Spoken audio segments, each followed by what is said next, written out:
House passes Financial Choice Act of 2017, the rollback of the dodd-frank Consumer Protection Act, which is really just protecting the too big to fail banks and institutions.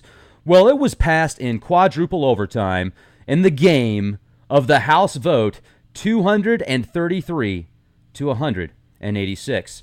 So you can read about the Dodd-Frank Wall Street Reform and Consumer Protection Act that was put into place. Congress and the House was told that if this bill wasn't enacted, that martial law would unfold. So, of course, they're like, okay, where do I sign? Let me read to you the Financial Choice Act, creating hope and opportunity for investors, consumers, and entrepreneurs. The executive summary. I'd like to get your opinions on this. And also, if you're an expert in law, if you're an expert in government, the different levels of government and how these bills really, how everything works in a Cliff Notes level, it'd be neat to have you on the show because I can certainly polish my level of knowledge when it comes to the different levels of government, etc. And it'd be neat to give that to the audience as well. So when we read about these different bills and executive summaries, and then when they actually go into law, how long it takes and how it gets there and everything.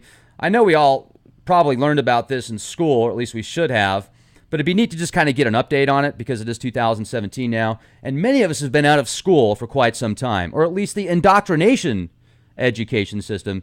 Now we're in school here on the internet, in the convenience of our own homes, or, if we're listening to it in the car on the way to work or whatever, or on a road trip. It's funny because I just found out, I was talking to my mom today, and she's like, do you know your cousin's son listens to your radio show? And I'm like, oh, really? Wow, how did that happen? So she's like, I don't know, but we're going to find out. So, anyway, I was like, well, that's great. It sounds to me like, my cousin Tyler has some smart kids. They're thinking outside the box. I think that's brilliant. So Tyler's a few years older than me. He is very intelligent. He's an engineer. And it's funny because I have a big family on my mom's side.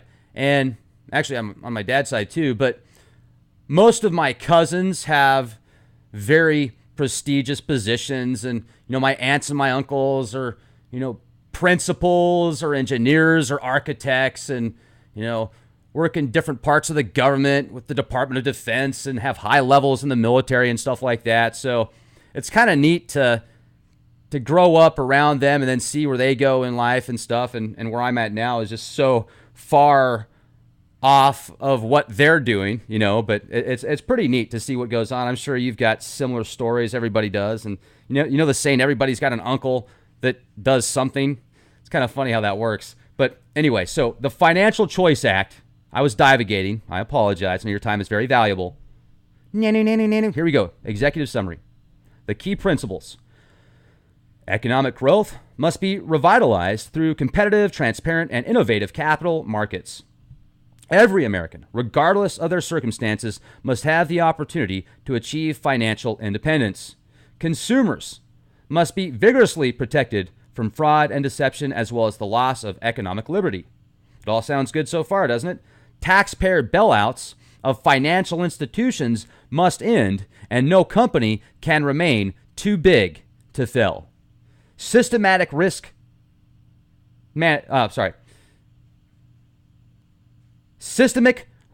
must be managed in a market with profit and loss. I just got a harp on from Alaska. It's their fault, literally.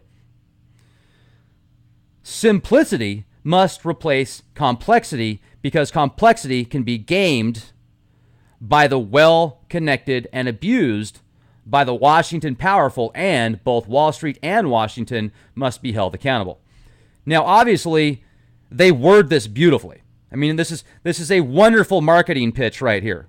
This is a sales package. They're doing their best to sell you and offer highlights and key points to sell the rest of the story. So you don't even want to read it. Like, that all sounds so good. Where do I sign? I got too much to do anyway. I don't want to read that stuff.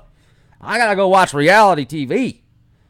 Section 1, provide for election to be a strongly capitalized, well-managed financial institution. provide an off-ramp from the post-Dodd-Frank supervisory regime and Basel III capital and liquidity standards for banking organizations that choose to maintain high levels of capital. Any banking organization that makes a qualifying capital election but fails to maintain the specified non-risk weighted leverage ratio will lose its regulatory relief. I know exactly what that means, don't you?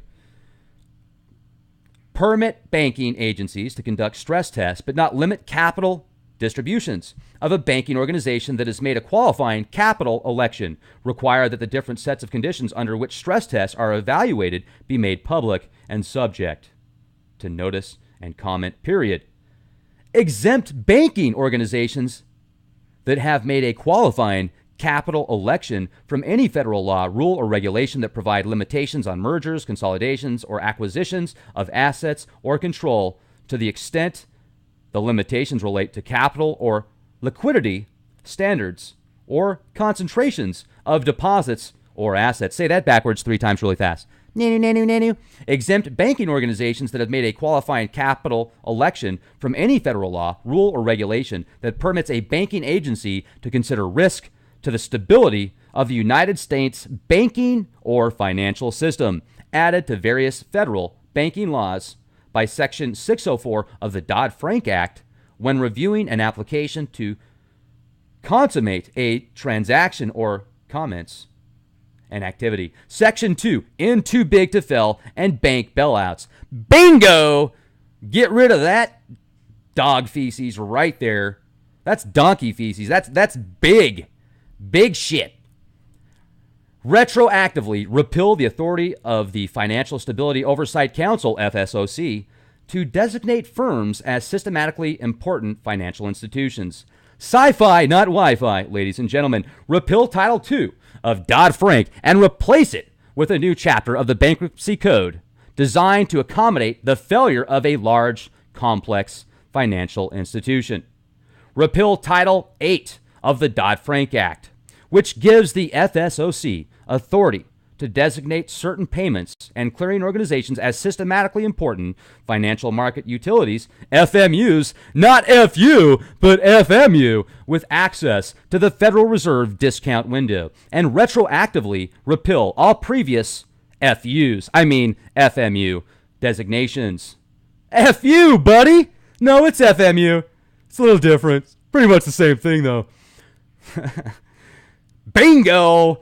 Restrict the Fed's discount window lending to Bagehot's dictum, not to be mistaken for, never mind. Prohibit use of the Exchange Stabilization Fund to bail out financial firms or creditors. Repeal Dodd-Frank's so-called Hotel California provision. Ooh! Welcome to the Hotel California, where you can check in, but you can't check out. Wait, are we in Hotel California right now? You ever thought about that? Like, what if this is purgatory? What if you are actually the Cylon? Have you ever thought about that? You are thinking about that right now. That is in your mind right now. That is in your mind right now. You are thinking about Cylons right now. Empower Americans. And you want to become a premium member at leakproject.com. You want to become a premium member at leakproject.com. Empower Americans to achieve financial independence by fundamentally reforming the CFPB and protecting investors. What is a CFPB? I don't know. That sounds kind of, well, change the name. Yeah, thank you, of the CFPB to the Consumer Financial Opportunity Commission, CFOC, because that's really important, ladies and gentlemen, and task it with the dual mission of consumer protection and competitive markets, with a cost-benefit analysis of rules performed by an Office of Economic Analysis. Some people call that an OEA. Replace the current single director with a bipartisan 5-member commission, which is subject to congressional oversight and appropriations. Establish an independent Senate confirming. Okay. HARP is really just It's them. It's weird, but they're doing it right now. Blame Harp. Harp on. Establish an independent Senate confirmed Inspector General. Require the commission obtain permission before collecting personal identifiable information on consumers. Repeal authority to ban bank products or services it deems abusive, and its authority to prohibit arbitration. Repeal indirect auto lending guidance. Section 4, demand accountability from financial regulators and devolve power away from Washington. I don't know what's going on right now, but it's bizarre. It is really bizarre. I can read Sumerian tablets better than this. Make all financial regulatory agencies subject to the Reams Act bipartisan commissions and place them to the appropriate process so that Congress can exercise proper oversight. Fed monetary policy, that is the exception, impose an across-the-board requirement that all financial regulators conduct a detailed cost-benefit analysis of the proposed regulations. Reauthorize the Securities and Exchange Commission for a period of 5 years with funding, structural, and enforcement reforms. Institute significant due process reforms for every American who feels that they have been the victim of a government shakedown. Repeal the so-called Chevron deference doctrine. Demand greater accountability and transparency from the Federal Reserve, both in its conduct of monetary policy and its prudential regulatory activity, by including the House-passed FORM Act. Abolish the Office of Financial Research. Section 5. Demand accountability from Wall Street through enhanced penalties for fraud and deception. I'm not going to read much more, guys. I'm about done here. Section 6. Unleash opportunities for small businesses, innovators, and job creators. Section 7. Provide regulatory relief for mainstream and community financial institutions. So, very bizarre what's going on right now with my speech impediment. Do you guys remember a few years ago when then there was those anchors on the news and they're talking, and there's that one gal first that was outside doing a live report, and she's all, and so, Bob, and we're all back to you, Bob. And then there was that gal that was actually sitting behind the desk being interviewed, and she's like, and so, currently, there is a 7.8% job loss in the city of... And back to you. And people were like speculating what caused that. And then there was an article that came out how there was this specific piece of equipment, I think it was the Virginia Tech College was working on, that it literally was like a frequency blaster that scrambled the brain, and all they would have to do is point it at an individual within a certain frequency and, push the button, and it would scramble the thoughts of the person. So they'd be like discombobulated.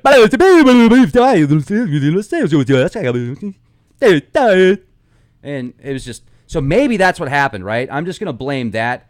But no, I don't know. It's just kind of weird because so the way that they put this together is they put it in a picture that they want to sell it. It's just this total packaged piece. And, oh yeah, we're going to gift wrap it, put a nice bow tie on it, and then here you go. Here's what I see. Could President Trump and the powers that be that helped get him there and that are pulling the strings behind the scenes, could this be put in place so that when they pull the plug, there's not going to be a protective barrier this time? It'll be, survival of the fittest in the business realms. What's your take on that? And I might as well just release this podcast and not start over because I just can't wait to read the comments about my speech impediment there. So question everything, and I think somebody spiked my coffee. Be the change you want to see. House passes Financial Choice Act of 2017, the rollback of the dodd-frank Consumer Protection Act, which is really just protecting the too big to fail banks and institutions. Well, it was passed in quadruple overtime in the game of the House vote 233 to 186. So you can read about the Dodd-Frank Wall Street Reform and Consumer Protection Act that was put into place. Congress and the House was told that if this bill wasn't enacted, that martial law would unfold. So that to the audience as well. So when we read about these different bills and executive summaries, and then when they actually go into law, how long it takes and how it gets there and everything, I know we all probably learned about this in school, or at least we should have, but it'd be neat to just kind of get an update on it because it is 2017 now, and many of us have been out of school for quite some time, or at least the indoctrination, the different levels of government and how these bills really, how everything works in a Cliff Notes level. It'd be neat to have you on the show because I can certainly polish my level of knowledge when it comes to, the different levels of government, etc. And it'd be neat to give that. Of course, they're like, okay, where do I sign? Let me read to you the Financial Choice Act, creating hope and opportunity for investors, consumers, and entrepreneurs. The executive summary.